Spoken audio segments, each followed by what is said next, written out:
This month are gospel readings from the Revised Common Lectionary held by Christian communities throughout the world on this given date, is taking us through the Gospel of Mark. We are journeying with Mark throughout this month. And here we have some very well-known words of Jesus' perspective on life. They went on from there and passed through Galilee. He did not want anyone to know it, for he was teaching the disciples, his inner circle, saying to them, "The Son of Man is to be betrayed into human hands, and they will kill him. And 3 days after being killed, he will rise again." But they did not understand what Jesus was saying, and they were afraid to ask him. When they came to Capernaum, and when he was in the house, he asked them, "What were you arguing about along the way?" They were silent, for on the way they had argued with one another about who was the greatest. He sat down, he called the 12, and said to them, "Whoever wants to be first must be last of all, and serve all." Then he took a little child and put it among them, and then taking it into his arms, he said to them, "Whoever welcomes one such child in my name welcomes me, and whoever welcomes me welcomes not only me, but the one who sent me." Such is the reading of the Word. Thanks be to God. Well, I was planning on speaking about the season of change. Autumn is here. I thought about singing Falling Leaves, but Larry Hall advised against it. So I had to come up with another song, and Larry, be calm. I will read the lyrics, not sing them. Come gather round, people, wherever you roam, and admit that the waters around you have grown, and accept that it's soon you'll be drenched to the bone. If your time to you is worth saving, then you'd better start swimming, or you'll sink like a stone, for the times, they are a-changin'. Come writers and critics who prophesize with your pen, and keep your eyes wide. The chances won't come again. And don't speak too soon, for the wheel's still in spin, and there's no telling who that it's namin'. For the loser now will be later to win, for the times, they are a-changin'. Come mothers and fathers throughout the land, and don't criticize what you can't understand. Your sons and your daughters are beyond your command. Your old road is rapidly aging. Please get out of the new one if you can't lend a hand, for the times, they are a-changin'. There are many other verses written by Bob Dylan, but the times, they are a-changing, in small ways and in big ways. This morning, I think a few of you conspired, for you rearranged yourselves in the sanctuary from where I'm used to you sitting. So thank you for mirroring back my lesson to me as I try to adjust. Some of my special faces, I have to look in different places. But that's all right, because we're going to talk about change. This very moment, if you were watching the news, the Pope is offering Mass to thousands upon thousands of people in, of all places, Revolution Square in Havana, Cuba. Revolution Square, that celebrates in its architecture and its art the revolution in Cuba. Even the self-proclaimed atheist, Raul Castro, said he has been so inspired by the Pope that he is now considering joining the church. Oh, this is shocking. During the Pope's stay, besides the Mass, there'll be a special time tomorrow evening for thousands of young people. And the Pope made a request, and it was agreed to, that special technology would be set up in the square for real social networking and internet. That has yet to come to Cuba in a significant way. And the Pope has encouraged the young people to share their ideas, broadcasting it through social media far out into the world beyond Cuba. This is quite shocking. Times are changing. Well, I thought I'd bring it a little closer to home. Think of our own presidential race. My, what a range of candidates, and more importantly, what a range of ideas. Sometimes, on a historical note, sometimes we are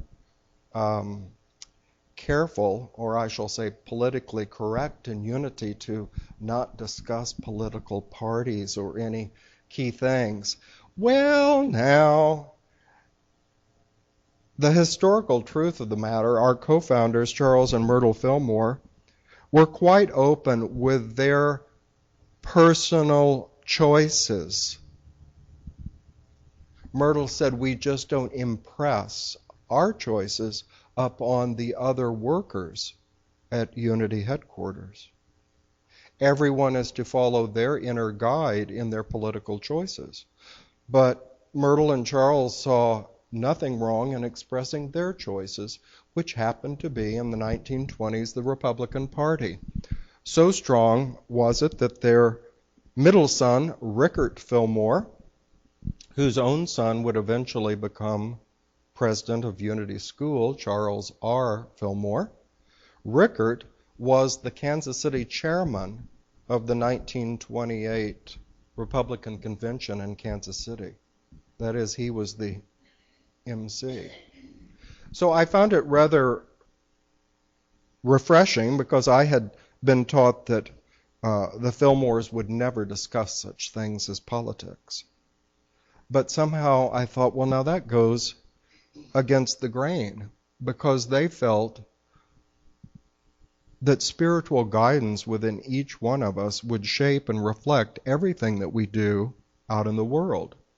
So why would they black out, as Cuba used to do, any discussion of politics? The times, they are a-changing. So now I want to give you more of a inspired image. First of all, we all know that we are in the autumn season, and Mother Nature all around us is showing us how times change.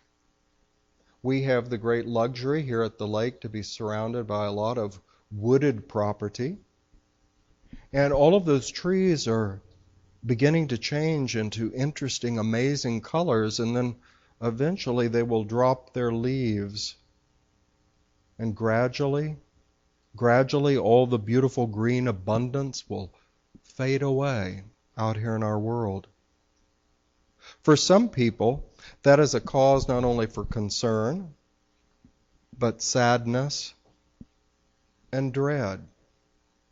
But it is simply nature doing her thing. Nature can be a great textbook, a great teacher. It's kind of as if we were all going back to school, now not factually here over at Hurricane Deck Elementary. That's probably where Larry and I would have to head off. But we are going back to school each in our own way through the way that we observe the world, observe life out there. And nature is like a great big textbook showing us how nature changes through the course of time. Rudolf Steiner described in many lectures and emphasized that this cycle of the year does not control the human being, but it's a great image that we human beings can learn from, can contemplate. And so I quote him here. It is true that spring is fair, and it is a fine capacity of the human soul to perceive the beauty of spring, the growing, the sprouting, the blossoming life. But to be able to perceive also when the leaves fade and take on their autumn coloring, when the animals creep away to hibernate, to be able to feel how in the visible, which is dying away, the gleaming, shining, soul-spiritual element arises. To be able to perceive how, with the yellowing of the leaves, comes a decline and fading of burgeoning life, but how the visible fades and becomes yellow so that the spiritual can live in this yellowing. To be able to perceive how in the falling of leaves the ascent of the Spirit takes place, how the spiritual is a counterpart to the fading, visible world. He went on in many lectures just to pose that in ancient times things were done differently. Without detail, but very simply, he pointed out that whereas we celebrate resurrection, or we might say the renewal of life in the spring, in Christian tradition it's through the celebration of Easter, the recognition of the resurrection of Christ in Jesus. But in ancient times, this celebration of the renewal or the ongoing nature of life was celebrated in the autumn of the year, not the spring. Well, it might be really easy to see. I can feel that life is renewing itself in the spring when I see all those little green shoots start to come up and the trees. Have you ever noticed they get this little bit of greening effect before the leaves actually come out? They just take on a quality. Well, that makes me go, yes. Life is ongoing. It is renewing itself. But the ancient traditions looked in the autumn when the trees were dropping their leaves, weather patterns were changing. They saw the shift of their perspective from outer nature to the inner nature. We might call it the inner essence of the seed that sleeps through winter to grow again in the spring. So they realized that as everything out here faded, they had to inwardly hold the spiritual light. And that became so intense that by winter, this is where ancient cultures had their fire festivals. That is, the protecting and maintenance of the sacred fire. Well, you may think, well, Reverend James has gone way off track today. But I remind you, those of us in the unity tradition, what do we do when we celebrate, especially on Christmas Eve? Come on, Jackie, you know, we light a fire. We each light little candles as a symbol of that inner fire that in the depth of winter we must hold in our heart. And then as the outer world changes, spring will come and the fire will move from within to without until it becomes the blazing symbol of the sun over the Lake of the Ozarks in July. And it's out here. So nature is constantly showing us that times are changing and we can learn from that. Now, many of you, often it is the women here that have done that special training with a teacher. I forgot the name of the original book, but you find out what season you are. Well, I'll admit it, I'm a winter. And others are fall and summer and spring, and then one uses the principles of the teaching to choose one's color of clothing. So I'm a winter and I wear black and dark clothes and certain powerful colors, but it's quite different from the summery colors that a summer person would take. Now I bring this up because every one of us responds to the seasons of the year. Just think of it, many people have moved here to the Midwest because they like the seasons of the year. Others flee away to Florida. They don't seem to appreciate the beauty of water as it freezes to ice and floats through the sky as the beautiful snowflake. Those are pretty amazing things, but we all have our choice, and I won't point fingers. But I just invite you, humor aside, to think of the seasons of the year, and they will call up a mood within you. Spring. Spring.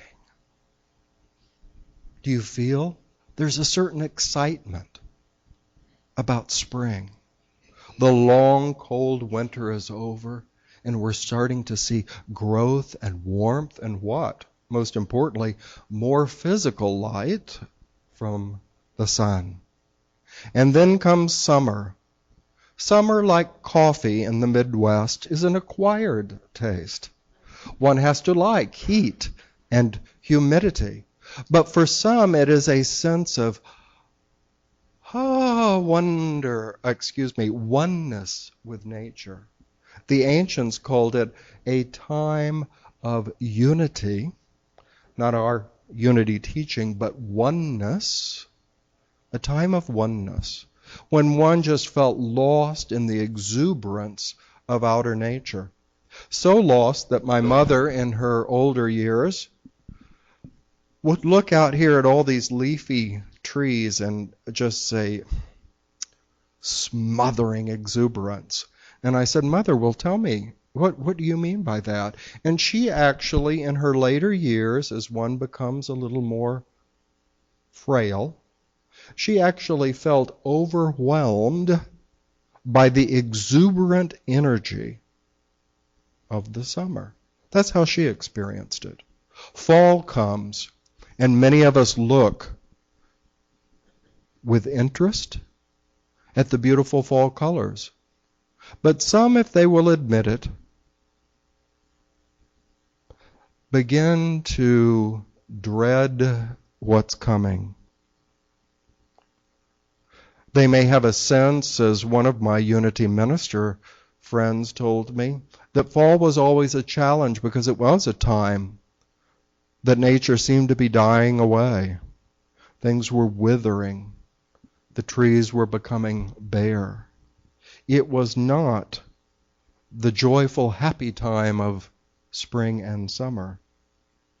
Well, then I think you can imagine what's coming. Winter. Now, winter's an interesting time. There are those of us, not just those that are winter color people, but there are those of us that like the inner contemplation by the fire, which one finds in the depth of winter. It's a time, the ancient says, to go within, to that inner fire that you must kindle during the dark, cold times of outer nature. Now there's a little secret that both Charles Fillmore and Dr. Rudolf Steiner, who wrote so much about living with the course of the year, he called it, living with the course of the year. They both said the human being, as a divine spiritual creation, is not enslaved to outer nature. What they meant was that we human beings have the freedom, unlike the animal kingdom and the plant kingdom out here, we have the freedom to move through our seasonal moods and do the whole year in the twinkling of an eye. In other words, it is under our control. So Myrtle Fillmore, our co-founder in Unity, used to speak of inner weather, the weather inside you. Was your consciousness a stormy one? A peaceful one? Was it a refreshing consciousness of gentle rain? Or a dry, hot, fiery inner mood? She said, you can control that inner mood. It is up to you. Now, I like to think that Charles Fillmore used to quote Mark Twain quite a lot, and he delighted that Mr. Twain said that everyone complains about the weather, especially here in Missouri, but nobody does anything about it. So was the humor. This is actually true when it comes to our inner life. We have the ability to control the inner seasons of life. Next week, we'll go further with this idea of what we can learn from observing these seasons of the soul, what we're experiencing, and how, like nature, we can move forward in this cycle. In the meantime, I give you a homework assignment. We're still just at the beginning of autumn in Missouri. I guess it begins by the calendar this week, but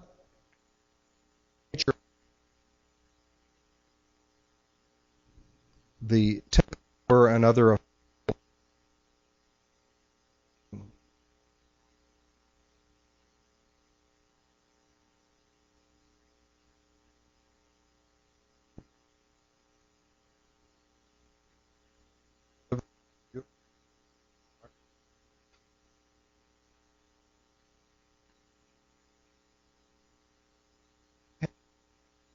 here. Look at the season, the change that is coming. How do you experience it? Are you filled with wonder with the autumn or dread? Is it exciting to you? Or do you have more of a sense of resignation?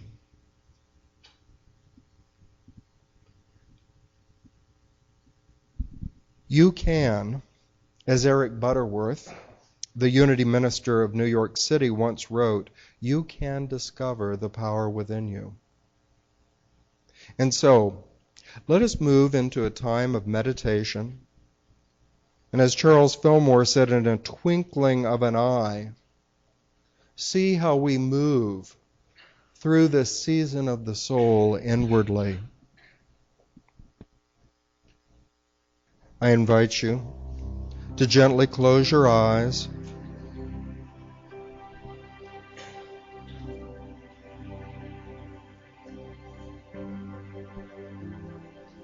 And as you become comfortable in your seat, allow yourself to be filled with the spring mood.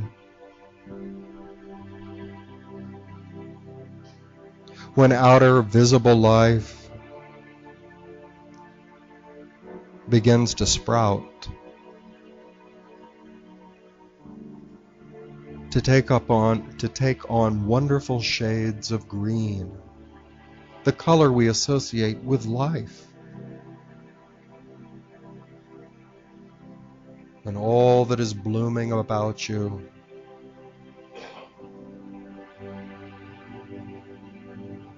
we can feel an inner excitement, exuberance,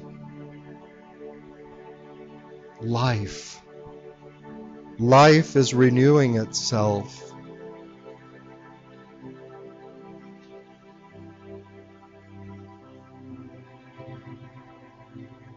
But in reality, this inner mood is our own exuberance of life.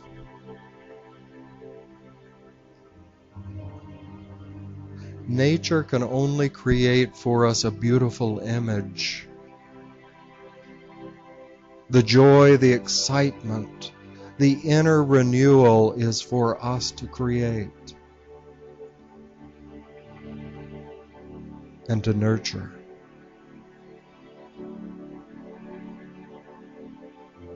The cycle of the year takes us on into the summer mood.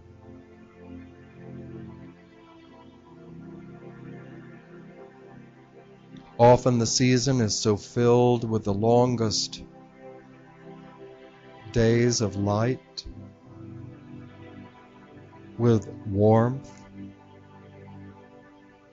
with many plants coming into full bloom. And the sense of wonder is so great we can almost become lost in it, losing our sense of self, and finding ourselves just melting into the great outer world. For it is a time that we love outdoor activities. All that we can do in a physical way. Games and sports.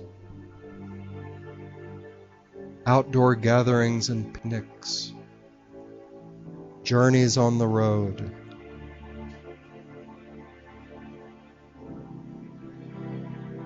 And then we turn our attention to fall, to the autumn mood,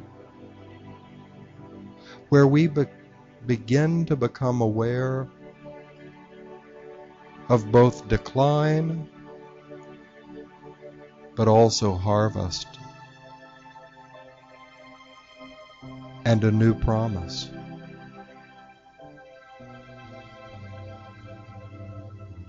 For the plants in their wonderful wisdom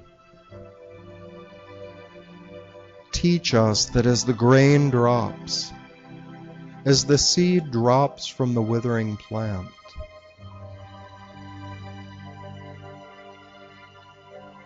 life is planted in the ground, which after the rest of winter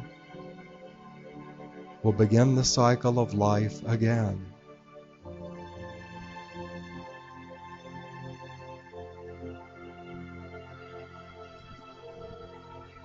So as the ancients knew, the autumn can be a time of inner wonder at the miracle and mystery of the seed that falls upon the ground as if to die,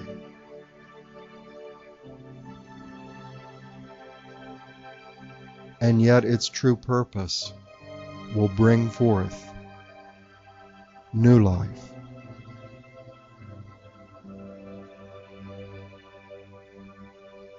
Now each and every one of us has this entire cycle within our heart. For as Charles Fillmore noted, the human being is like a hinge, like a pivot. He or she looks out upon the outer world, and can also look within to these inner realities of soul mood, these spiritual principles which stand behind all forms of life as the true power and essence, although invisible.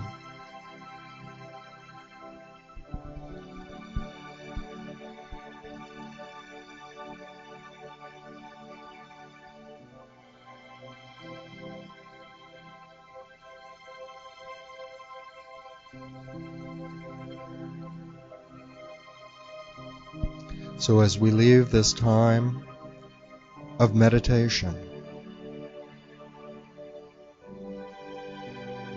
it is good to note that as the outer nature fades, and this can be accomplished simply by closing our eyes, as we turn attention from the outer world to the inner reality of our soul,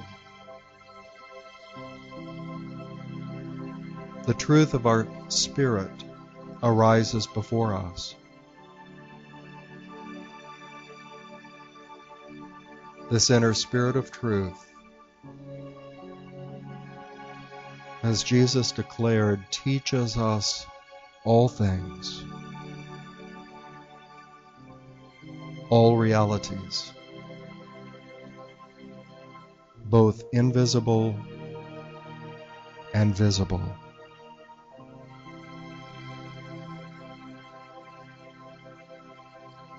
Father, Mother God, we give thanks that you have created your children in such wondrous ways that they can behold your realities both outwardly and inwardly.